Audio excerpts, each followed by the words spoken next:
ഈശോയിൽ പ്രിയപ്പെട്ടവരെ, ഇന്ന് വിശുദ്ധ മർക്കോസിൻ്റെ സുവിശേഷം 8-ാം അധ്യായം 31 മുതൽ 9-ാം അധ്യായം 1 വരെയുള്ള തിരുവചനങ്ങൾ നമുക്ക് ധ്യാനിക്കാം.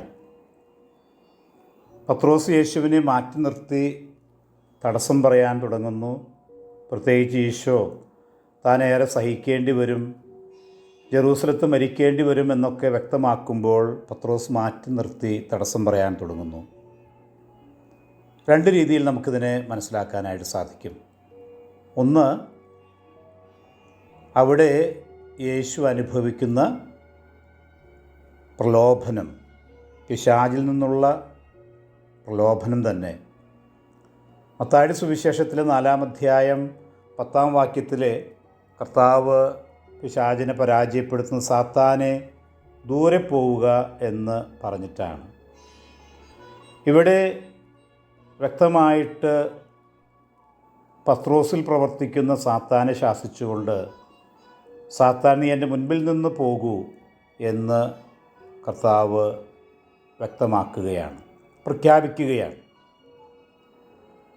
ഒരുപക്ഷെ മത്തായിയുടെ സുവിശേഷത്തിൽ കാണുന്നതിനേക്കാൾ വലിയ ശക്തമായ പ്രലോഭനമാണ് പത്രോസിൽ നിന്ന് ഈശോ നേരിടുന്നത്.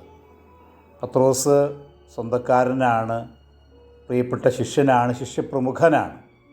ആ ശിഷ്യനിൽ നിന്ന് വരുന്ന പ്രലോഭനം അത് ഏറ്റവും കടുത്തതാണ്. കാരണം നന്മ മാത്രമേ പ്രതീക്ഷിക്കുന്നുള്ളൂ. അതുകൊണ്ട് വ്യക്തമായിട്ട് ഈ ഒരു കാര്യം നമ്മൾ മനസ്സിലാക്കുക. നമ്മുടെ പദ്ധതികൾ ദൈവം അതുപോലെ സ്വീകരിക്കാതെ വരുമ്പോൾ നമ്മൾ ചിലപ്പോഴൊക്കെ പിശാചിൻ്റെ കയ്യിലെ ഉപകരണങ്ങളാകുന്നുണ്ട്. നമ്മുടെ ഭാഗത്തു നിന്ന് മറ്റുള്ളവർക്ക് ഒരുപക്ഷെ നമ്മൾ അറിഞ്ഞിട്ടാകണമെന്നില്ല പ്രലോഭനമുണ്ടാകുന്നുണ്ടോ എന്ന് ചിന്തിക്കുന്നത് നല്ലതാണ്. എല്ലാം നന്മയായിട്ട് കണ്ടാലും ബാഹ്യമായിട്ടെല്ലാം നന്മയ്ക്കാണ് എന്ന് തോന്നുന്ന വിധത്തിൽ പെരുമാറിയാലും അവിടെ ഒരുപക്ഷെ ദൈവത്തിൻ്റെ പദ്ധതിയല്ല എന്ന് തിരിച്ചറിയാൻ ഉള്ള കൃപ നമുക്ക് ആവശ്യമാണ്. രണ്ടാമത്, ശിഷ്യത്വം നേരിടുന്ന വെല്ലുവിളിയാണ്. പത്രോസ് മാത്രമല്ല, ശിഷ്യന്മാരെല്ലാവരും തന്നെ ഈശോ സഹിക്കേണ്ട ആവശ്യമില്ല എന്ന് ചിന്തിക്കുന്നവരാണ്. മഹത്വപൂർണനായ മിശിഹായ സ്വപ്നം കാണുന്നവരാണ്. അതുകൊണ്ട് ഈശോ എല്ലാവരോടും ആണ് ഈ വാക്കുകൾ നൽകുന്നത്. പ്രത്യേകിച്ച് എന്താണ് ശിഷ്യത്വം? പത്രോസിനോട് 1-ാം അധ്യായം 17-ാം വാക്യത്തിൽ കർത്താവ് വ്യക്തമായിട്ട് പറയുന്നു, നീ എൻ്റെ പിന്നാലെ വരിക, എന്നെ അനുഗമിക്കുക. 1-ാം അധ്യായം 17-ാം വാക്യത്തിൽ അങ്ങനെയാണ് നമ്മൾ കാണുക, യേശുവിൻ്റെ പിന്നാലെ ചെല്ലുക. ഇവിടെ പത്രോസ് യേശുവിൻ്റെ മുന്നിൽ കയറുകയാണ്. താൻ ശിഷ്യനാണ് എന്നുള്ളത് മറക്കുകയാണ്. അപ്പോൾ എൻ്റെ പദ്ധതി മാറ്റി ഞാൻ എൻ്റെ പദ്ധതിക്ക് പകരമായിട്ട്, അല്ലെങ്കിൽ യേശുവിൻ്റെ പദ്ധതിക്ക് പകരമായിട്ട് എൻ്റെ ഇഷ്ടം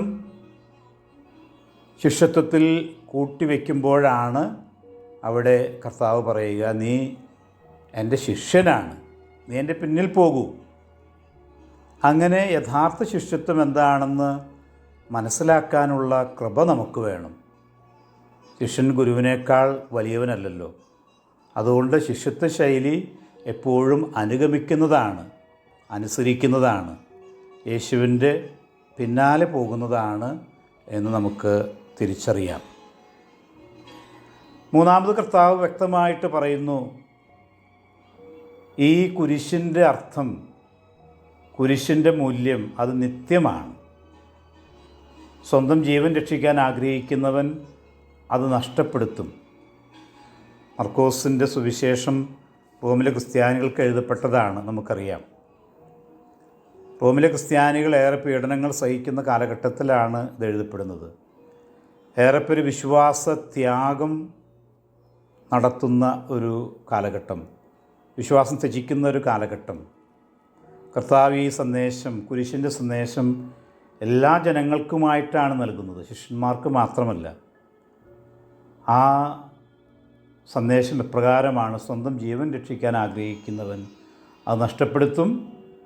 ആരെങ്കിലും എനിക്ക് വേണ്ടിയോ സുവിശേഷത്തിന് വേണ്ടിയോ സ്വന്തം ജീവൻ നഷ്ടപ്പെടുത്തിയാൽ അവൻ അതിനെ രക്ഷിക്കും. എന്താണ് ഈ സ്വയം നഷ്ടപ്പെടുത്തുക എന്ന് പറയുന്നതിൻ്റെ അർത്ഥം എന്താണ്? തൻ്റെ വ്യക്തിത്വം അല്ലെങ്കിൽ തൻ്റെ സ്വത്വം, അതിനു വേണ്ടിയാണ് നമ്മൾ ജീവിക്കുന്നത്. സ്വന്തം താല്പര്യങ്ങൾ അത് മാറ്റി ദൈവത്തിലേക്ക് ദിശാസൂചി വയ്ക്കുന്നതിനാണ് ഈ ഡിനയൽ ഓഫ് സെൽഫ്, തന്നെ പരിത്യജിക്കുക എന്ന് പറയുന്നതിൻ്റെ അർത്ഥം. കുരിശിൻ്റെ വഴിയാണ് ക്രൈസ്തവന് സ്വന്തമായിട്ടുള്ളത്. ലോകം ഇന്ന് നമുക്കറിയാം, ജീവൻ സംരക്ഷിക്കാൻ വേണ്ടി എന്തെല്ലാം മരുന്നുകളാണ്. യൗവനം നിലനിർത്താനായിട്ടുള്ള മരുന്നുകൾ, ജീവൻ്റെ സുരക്ഷിതത്വം ഉറപ്പുവരുത്താനുള്ള ഇൻഷുറൻസ് പദ്ധതികൾ, ഇങ്ങനെ ലോകത്തിൽ എപ്പോഴും ജീവൻ്റെ സുരക്ഷിതത്വം നിലനിർത്താനൊക്കെ ആയിട്ടുള്ള പദ്ധതികൾ നമുക്കൊരു ഭാഗത്ത് കാണാം. പക്ഷേ ഈശോ പറയുന്നത്, നിൻ്റെ ജീവൻ, അതിൽ കേന്ദ്രം നീയാണോ അതോ ദൈവമാണോ?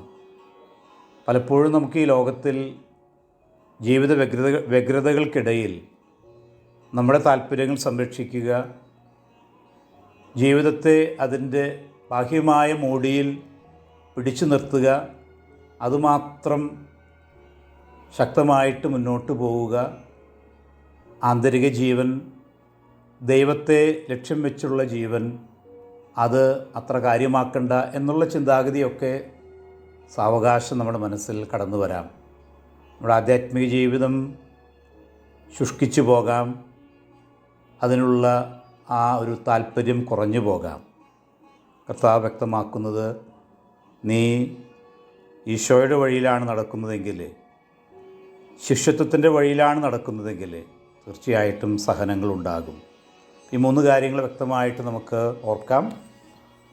പ്രലോഭകൻ എന്നും പ്രവർത്തന നിരതനാണ്. അത് നമ്മൾ തിരിച്ചറിയുന്നു. പ്രലോഭനം നമുക്കുണ്ടാകാതിരിക്കാൻ, നമ്മളതിൽ വീണു പോകാതിരിക്കാൻ, നാം വഴി മറ്റുള്ളവർക്ക് പ്രലോഭനമുണ്ടാകാതിരിക്കാൻ പ്രത്യേകം ശ്രദ്ധിക്കാം. ശിഷ്യത്വത്തിൻ്റെ പാഠങ്ങൾ, ഈശോയെ ശരിക്കും അനുസരിക്കുക, അനുഗമിക്കുക, അതാണ് ഉത്തമ ശിഷ്യൻ്റെ അടയാളം. ആ ശിഷ്യത്വം ആവശ്യപ്പെടുന്ന ജീവിതത്യാഗങ്ങൾ മനസ്സിലാക്കാം. കുരിശുകൾ സന്തോഷത്തോടെ വഹിക്കാം. അത് പ്രത്യാശയോടെ കുരിശിൻ്റെ പാതയിലൂടെ മുന്നേറാം. നോമ്പുകാലത്തിൻ്റെ അനുഗ്രഹങ്ങൾ ഏവർക്കും ഉണ്ടാകട്ടെ എന്ന് ആശംസിക്കുന്നു.